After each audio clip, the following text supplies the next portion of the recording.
Hello folks, John Miller here again. I'm going to talk to you a bit about a certain type of lure called a jerkbait.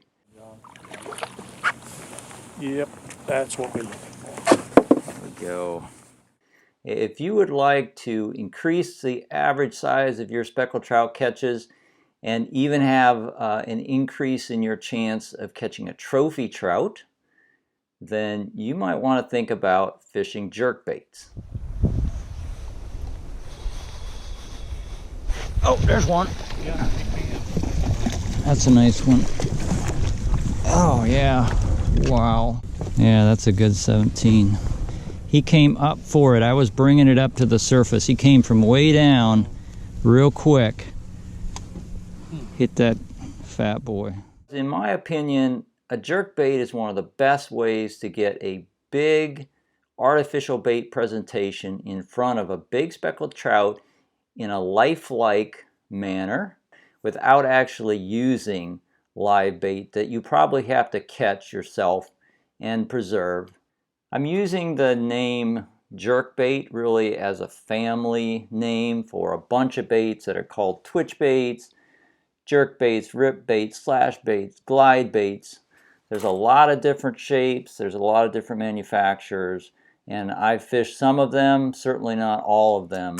The baits that I'm talking about typically have a pointy nose with the toe point on the tip of that nose. And the reason that the toe point is there is because when you jerk them, they stay more horizontal in the water. And then they can dart around. And I believe that's one of the reasons that they deliver that much more lifelike appearance than a typical crankbait does. But in my mind, the commonality between all of these baits, and there's a bunch of them out there, is that they aren't built to look good if you just do a straight retrieve. Even if they have a lip on them, they just don't look that good when you retrieve them in a straight, continuous manner. But they really come to life when you retrieve them back in a jerking, pausing type motion. So I fish both jerkbaits with lips and jerkbaits without lips on them. In my opinion, the jerkbaits with the lips can be fished faster.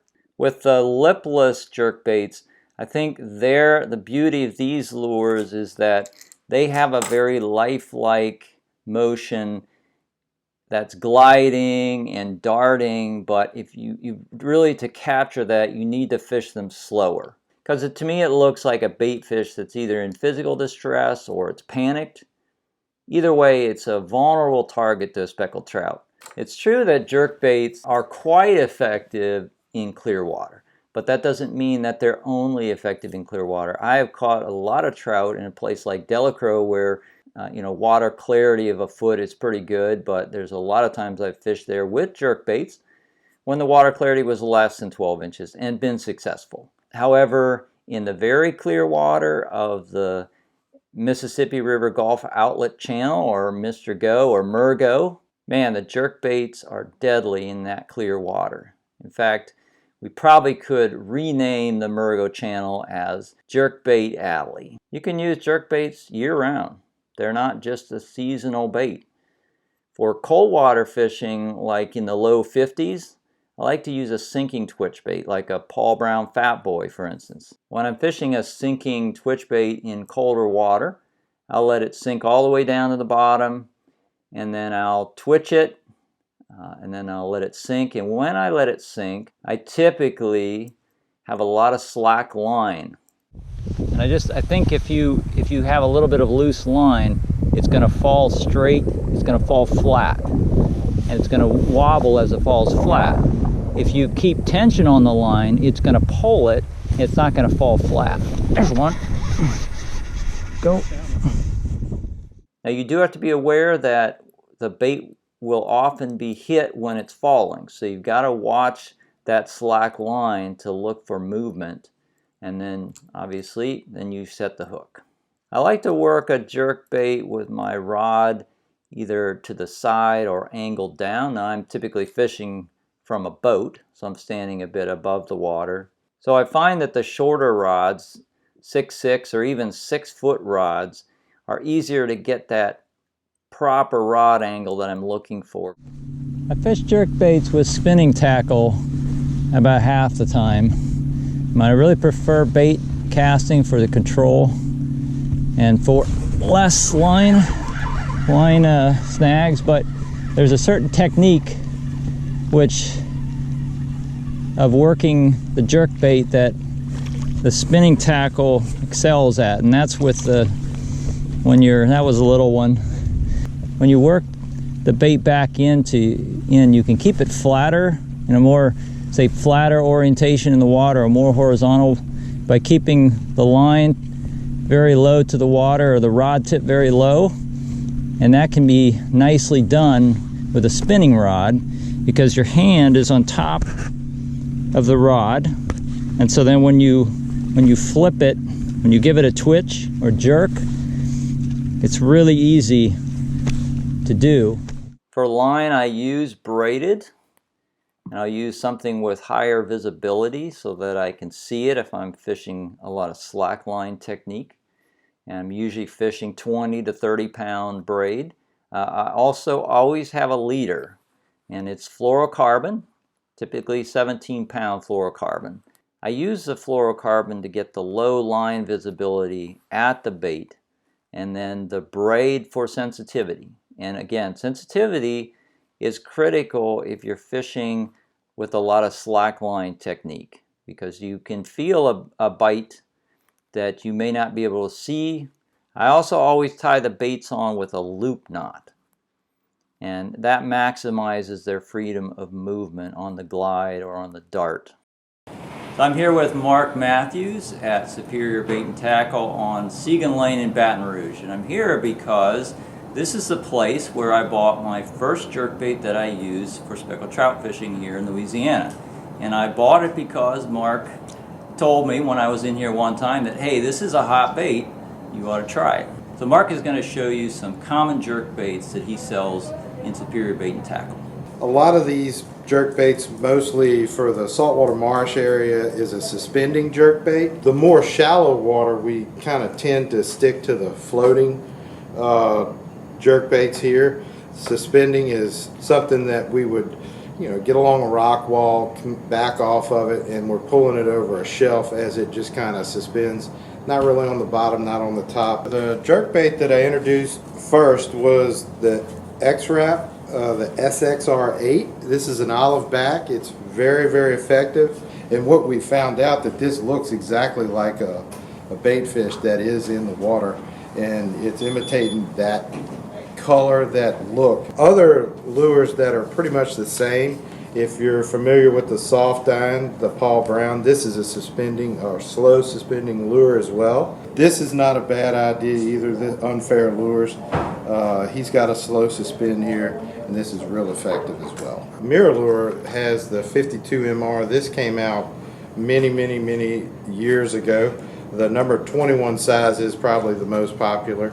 It looks like a Kakaho minnow more than anything else, or a small finger mullet. And this is a slow sinking suspending lure as well. We're all familiar with the Rogue. This is a very popular. You go along a grass line, you would rake this down, and as it comes to the surface, often you'll get a strike. Another popular floating, more for bass, all this can be used in the marsh for specks, reds, and or bass, is a Bagley. It has a little propeller on the back, gives it a little more action. Very effective as well. As far as changes in what jerkbaits that we're throwing out there, I just find that they're going much more lifelike, much more detailed. Okay. I think the ability to make a much more lifelike looking, you got some of the companies out there like Live Target, Yazuri, of course these guys here that are making the lure look much more realistic. They're matching the hatch much more so. Which of the jerkbaits are the best sellers out of your shop? Long term, the Mirror Lure is probably the bigger seller. You can tell when Calcasieu to the west is doing real well because they really love the Paul Brown items, the soft dines, the mirror dines, the Fat Boy. Those do real well. My number one seller right now is, I keep running out of this because I keep talking about it and selling it, and I'm using it myself in a real excited about it. So I think I do a better job representing this guy. Just, this is what I'm dealing with. Yeah. This is kind of what I'm into at the moment. Another one that's been real popular that is the Bomber Long A.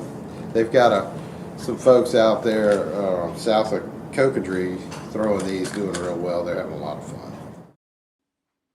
I've caught trout with a lot of different jerkbaits, but the Rapala X-Rap M8 I've used the longest, and I've caught a lot of big trout on this small profile bait. Oh!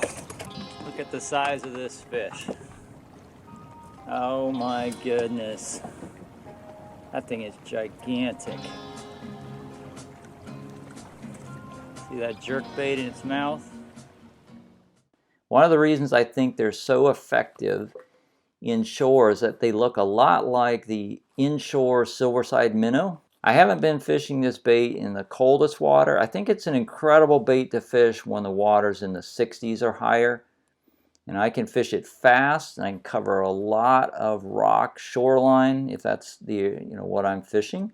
I can cover it quickly, a lot faster than I would be able to with a twitch bait. Rapala also makes a lipless version or a twitch bait version of this X-Rap body, and they call it the twitching minnow. This bait also has excellent action. I really like the darting and gliding action, but I think it's best fished slower than the X-Rap, and I like to give it more glide time, just work it a little bit slower. And it's really an excellent bait in the marsh when you're fishing 3-foot deep lakes. Nice trout. It's kind of small too.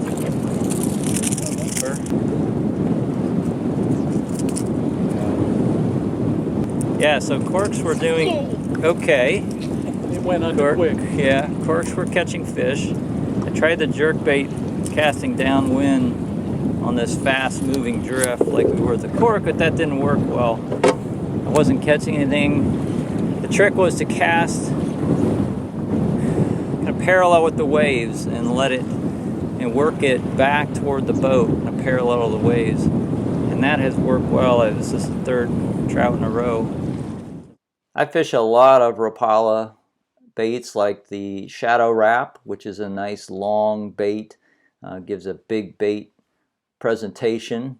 I typically fish that one, again, in a little bit shallower water. It's a shallow diving bait, so I like to fish that along the rocks when the fish are coming up high in the water column to strike baits, or in the marsh when they're in shallower water. I also really like the Rapala Sub Walk, which is a twitch bait, and it really has a nice random darting action, a nice glide.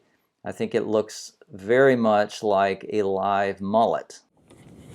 Oh, I am not getting stuck on grass. Oh, that is sweet. Hey, I love this bait. Got 2 or 3 hits per cast. Nice trout too. Well, I tell you, they are right off that pan. The baits I've been using the most this past winter, when the water's been down in the mid to low 50s, is the Paul Brown Fat Boy Suspending. It's a Fat Boy. Hold that up to the camera. And also the Paul Brown Soft Dine. I can let them sink down to the bottom and then work them slowly along the bottom.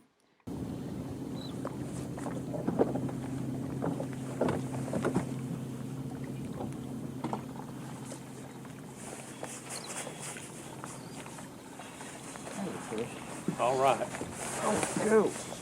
Right there at that's the same post where I caught that last Oh, one. he's got some weight. Got some fight to him. Yeah. Oh, yeah. Ooh, this is a nice one. Want the net? Ooh, that's a good That's a 2. nice fish. That's a good 2-pounder, Jeff. Yeah. Whew. Cool. That's a good 20.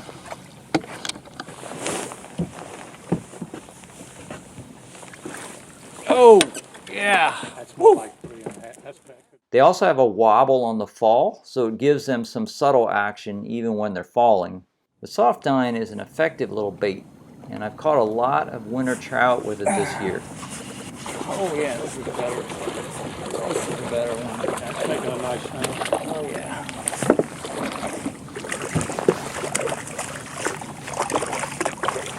There we go. Yeah. Beautiful. Still getting hits, Sean? There we go. Yeah, I got it.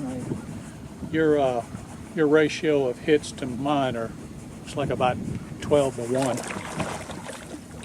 in quality. A little better.